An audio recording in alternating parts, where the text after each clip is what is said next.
Chicago cancels classes after teachers refuse to return to class. This is also occurring in California and in the Bay Area. There's been a multitude of teachers that have resisted returning.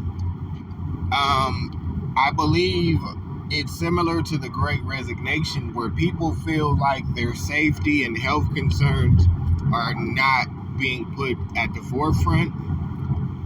And unfortunately, you can do mandates, you can enforce policies, but the people run the businesses. The people run the businesses. The teachers union in Chicago aren't happy. Mayor Lightfoot says that this is something that is totally unacceptable. But if you're not aware, Mayor Lightfoot is not the best received mayor.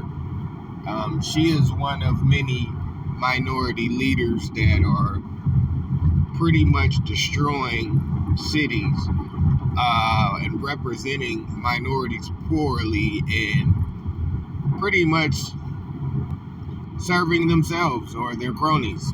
That's the trend of the times. I think we're going to be seeing more of this.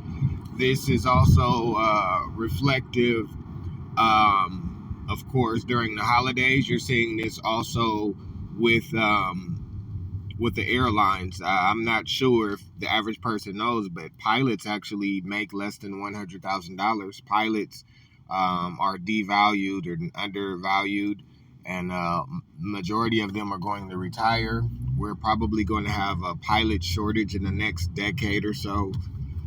America, because it is empowered, entitled people that are not fair, because we care more about every company's gender and racial population reflecting the gender and racial population of America at large.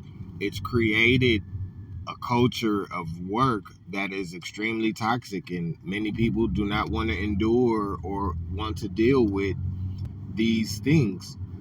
You can't force equality, especially in a company that exists. You can maybe build one from the ground up and start that from scratch, but you can't impose racial and gender quotas and call that progress. That's not how life and society works.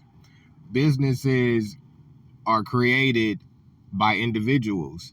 If individuals are forced to hire or promote based simply off of gender or racial or religious quotas, then at what point do we demand that genders, racial groups, and us minorities invest in companies? Because as a businessman, I find it disturbing that you can start a business from a ground up and you can't demand that a woman or a minority or a corporation give you funding to become successful. But the moment you're successful, minorities, such as myself, I am a minority, and other places and people can somehow demand or dictate who you should hire or promote based on the number of minorities or specific genders that are at a company.